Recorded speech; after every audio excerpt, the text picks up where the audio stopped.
గత కొన్ని రోజులుగా బంగ్లాదేశ్లో హిందువులపై హిందూ దేవాలయాలపై జరుగుతున్న దాడులు అమానుషమని ఐక్యరాజ్యసమితి ప్రపంచ దేశాలన్నీ దాడులను ఖండించవలసిన అవసరం ఎంతైనా ఉందని కాటేరం బీజేపీ నాయకులు అన్నారు.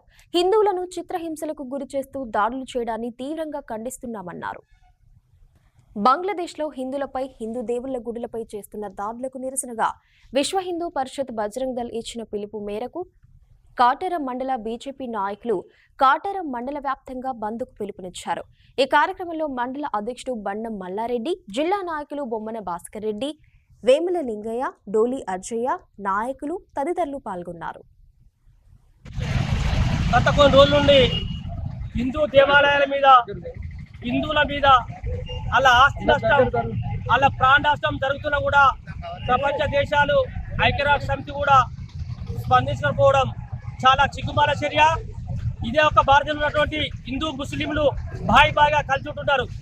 కానీ అక్కడ హిందువుల మీద ఇల్లేని దాడులు చేస్తూ మహిళల పట్ల కూడా చాలా వివక్ష చూస్తూ పేపర్లో టీవీలలో చూస్తే హిందూయిజంగా మేము రగిలిపోతున్నాం. కానీ మేము ఎక్కడ కూడా ఏ ఒక్క మతాన్ని కూడా కించపరచలేము, ఏ ఒక్క వ్యక్తులను కూడా కించపరచలేము. భారతదేశంలో ఉన్నటువంటి ఈ ప్రజాస్వామ్య దేశంలో ఉన్నటువంటి ప్రతి ఒక్క వ్యక్తులు కూడా మేము గౌరవిస్తున్నాం. భారతదేశానికి ఇంత గొప్ప రాజ్యాంగం చేసిన అంబేద్కర్ కూడా మేము గౌరవిస్తున్నాం. కానీ కొంతమంది ప్రపంచంలో ఉన్నటువంటి దేశాలలో హిందువులు ఎక్కడైనా ఉన్నట్టు ఒక మైనారిటీ శాతంలో ఉన్నటువంటి కొంతమంది ఉంటే వాళ్ళ మీద ఇల్లేని దాడులు చేస్తూ వాళ్ళ ఆస్తిని నష్టం చేస్తున్నారు, వాళ్ళ ప్రాణ నష్టం చేస్తున్నారు. ఆ హిందూ మా జాతి మహిళలు కూడా కొనసాగిస్తున్నారు. దయచేసి ఇప్పటికైనా కూడా మా హిందూ దేవాలయాల మీద, మా హిందువుల మీద దాడులు కూడా ప్రపంచ దేశాలు అన్ని ఖండించాలి. ఎక్కడ ఉన్నటువంటి కూడా డెమోక్రసీ దేశం కాబట్టి ఇందులో కూడా అందులో బతికే చేస్తుంది ప్రపంచంలో కూడా. దయచేసి ఇప్పుడు కూడా చెప్తున్నాం, ఈ రోజు ఇక్కడ ఇచ్చినటువంటి కార్యక్రమం బంధుకు విశ్వ హిందూ పరిషత్ బజరంగ దళ్ వాళ్ళు ఇచ్చిన బంధు పిలుపుకు మా భారతీయ జనతా పార్టీ పక్షాన మేము మద్దతు తెలియజేయడం జరిగింది. కావున ఈ రోజు కాటేరం మండలంలో ఈ యొక్క బంధుకు సాగించిన వ్యాపార, వాణిజ్య, ప్రైవేటు, ప్రభుత్వ విద్యాలయాలు అన్నిటి కూడా వాళ్ళందరూ రెండు చేతులు జోడించి నమస్కారం తెలుస్తున్నాను. ఇక ముందు ఏ బంధు జరిగినా మమ్మల్ని సహకరించి మమ్మల్ని ఆశీర్వదించాలని కోరుతున్నాం. జై హింద్, జై భారత్ మాత. కాటేరం మండలంలో బంగ్లాదేశ్లో హిందువులపై దాడి చేయడాన్ని కాటేరం మండలం బంద్ ప్రకటించడం జరిగింది.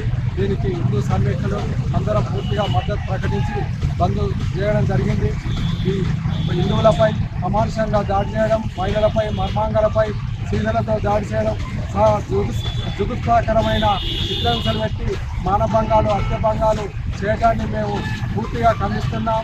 అలాగే ఈ దేశంలో ఉన్న మైనార్టీలకు మేము పూర్తిగా రక్షణ ఉన్నాం. అలాంటిది మా హిందువులపై, మైనార్టీగా ఉన్న బంగ్లాదేశ్లో మైనార్టీలు ఉన్న హిందువులపై దాడి చేయడాన్ని పూర్తిగా ఖండిస్తూ ఇలాంటి చర్యలు ఇక ముందు జరగకుండా చూసుకోవాలని బంగ్లాదేశ్ ప్రభుత్వాన్ని హెచ్చరిస్తున్నాం. మన కాంగ్రెస్ ప్రధాని రాహుల్ గాంధీ గారు ఏదో చిన్న విషయం జరిగినా అసెంబ్లీలో ప్రస్తావిస్తాడు. ఈ హిందువులపై దాడి చేయడాన్ని ఒక్క విషయం కూడా ఖండించకపోవడాన్ని, మరియు మన రాష్ట్ర ముఖ్యమంత్రి గారు కానీ, మన గౌరవ ఐటీ మంత్రి శ్రీధర్ బాబు గారు కానీ పూర్తిగా ఖండించకపోవడం శోచనీయం. ఇప్పటికైనా ఈ హిందువులందరూ ఐక్యతగా ఉండి రాబోయే కాలంలో మన భారతీయ జనతా పార్టీ పట్టం కట్టి మన హిందువులాన్ని కాపాడుకోవాల్సిన బాధ్యత, హిందూ సమ్మెను కాపాడుకోవాల్సిన బాధ్యత మన హిందువులందరిపై ఉన్నది. ఇప్పటికైనా ఈ నిజాన్ని మీరందరూ గ్రహించి రాబోయే కాలంలో పూర్తిగా హిందూయిజాన్ని బలపరచాలి. ఇప్పటికీ ఈరోజు ఈ బంధుకు సహకరించిన వ్యాపార వర్గాలు అందరికీ పూర్తిగా కృతజ్ఞతలు, విద్యాలయాలు, బ్యాంకులు అన్నింటికీ కృతజ్ఞతలు.